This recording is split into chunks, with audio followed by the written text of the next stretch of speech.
The United States of America was heading to deep waters as the Cold War started.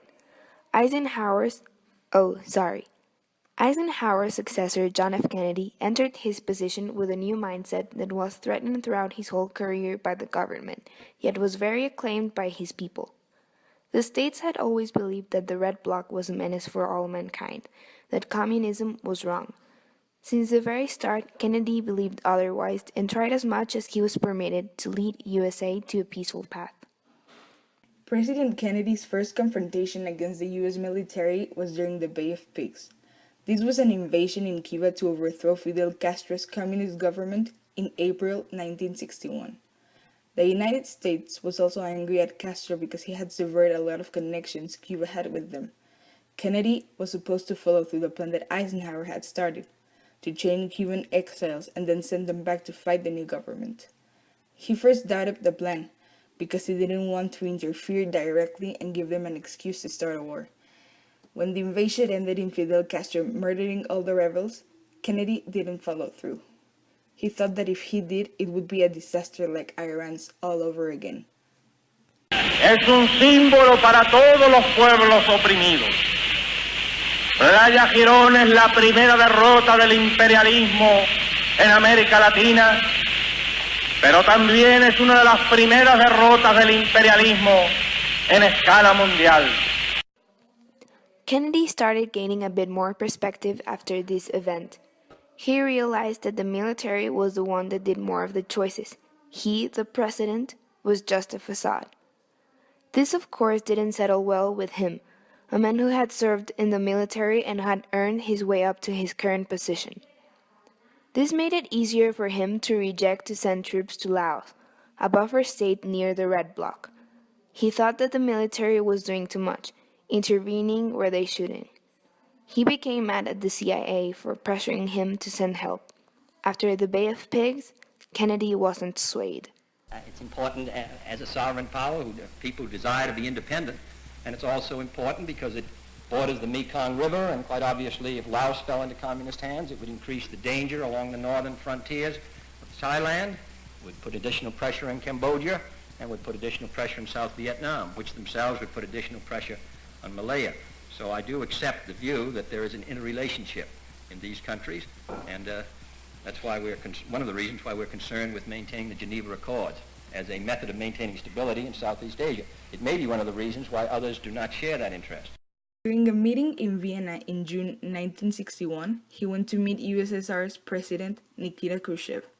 He was mostly worried about Germany's growing power and the USA's nukes placed near them. He thought a wall would stop all the West Germans moving into East Germany. Kennedy just thought this was a ploy, and that they would try to attack. Because of that, the states started to get their hands on any nuclear weapon they could, so they could prepare for war. The Soviets also got prepared and built a megaton bomb. It was also widely announced to build fallout shelters in case a nuclear war unleashed. Kennedy changed his mind seeing that the building of the Berlin Wall had calmed down the immediate threat of war. He agreed that this was the better option. A lot of operations were made to topple Fidel Castro's government. One of them was Operation Ortsac, as in Castro spelled backwards. It was a mock invasion to Cuba with the purpose to send the communist leader the message that his government was USA's next target. Once again, John F. Kennedy refused to go with this plan, angering not only the military, but the Pentagon. Kennedy had advised against an intervention in Vietnam. Later on, he changed his mind, but did say that he wouldn't send the army to combat. A reason for his change of heart could have been because of the domino theory, thinking that maybe the Soviets could start to take more control and the Red Bloc would expand. He approved guerrilla warfare, one that he had experienced himself back when he was in the military. He also expanded the United States personnel in Vietnam. This, though, was mostly considered as the CIA war because they were behind a lot of the operations. At that time, there were around 163 worldwide, which was a huge number compared to the years before. Herbicide warfare had become popular a couple of decades back to destroy trees and crops of communist societies. In this case, the USA used Agent Orange, a type of herbicide that was used on guerrilla areas. It killed hundreds of thousands of Vietnamese people and was responsible for a lot of congenital malformations. The Cuban Missile Crisis was a complete eye-opener to Kennedy. A spy plane of the States got photos of nuclear missiles in Cuba placed by the USSR in October 1962.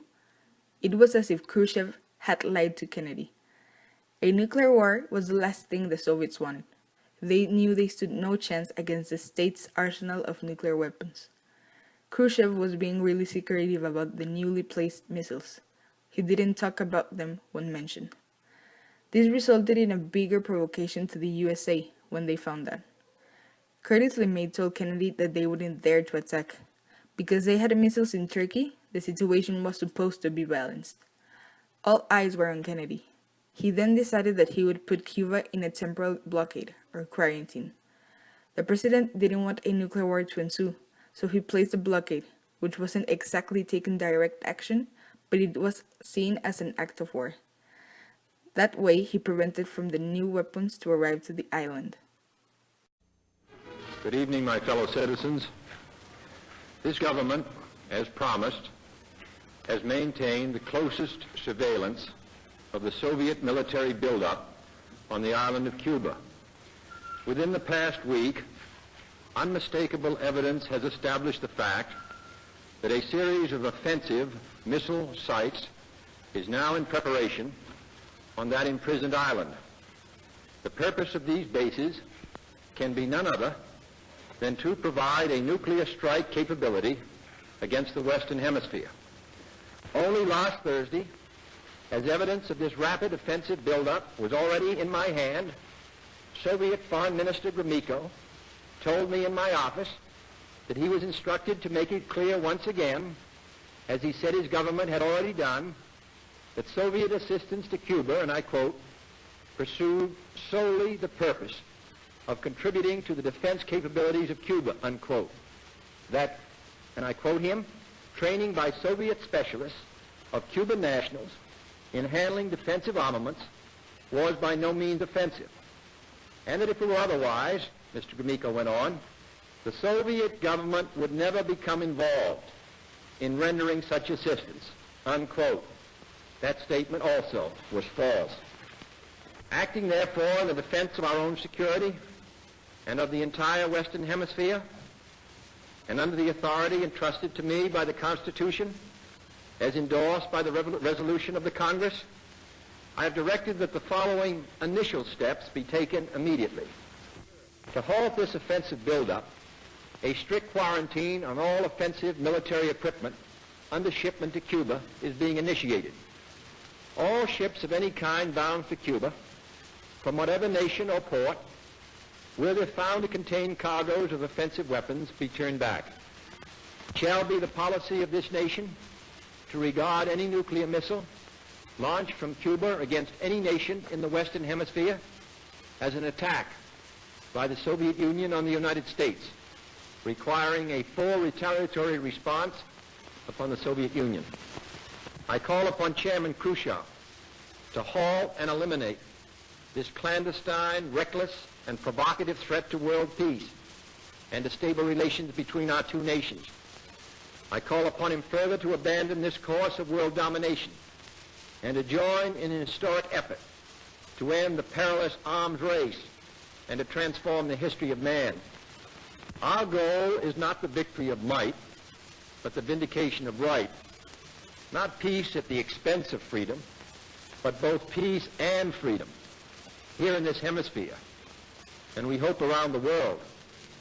God willing, that goal will be achieved. October 27th was the day where World War III could have started. Soviet ships were approaching the quarantine line. American ships dropped depth charges to warn them off, unaware that a submarine with nuclear weapons was below the USSR boat.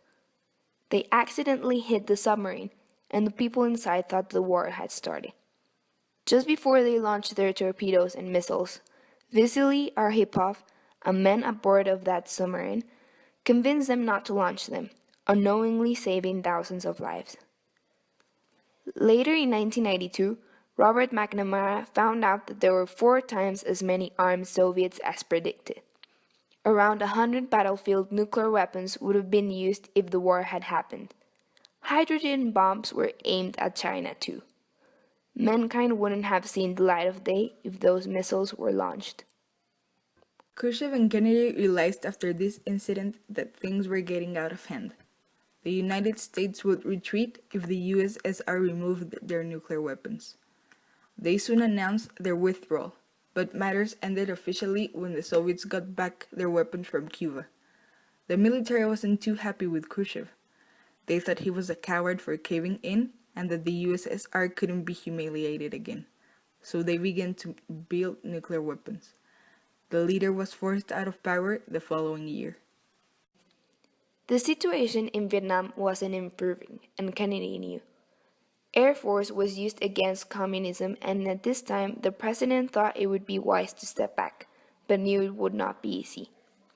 He had a lot of pressure from the CIA to stay put. At first, in 1963, he said that backing out now would result in a collapse of Southeast Asia. Then he sent 2 agents to assess the situation. They returned and recommended to withdraw. McNamara started planning the retreat, and Kennedy approved this time in May, but couldn't formalize it. A lot of people were criticizing him for his decision.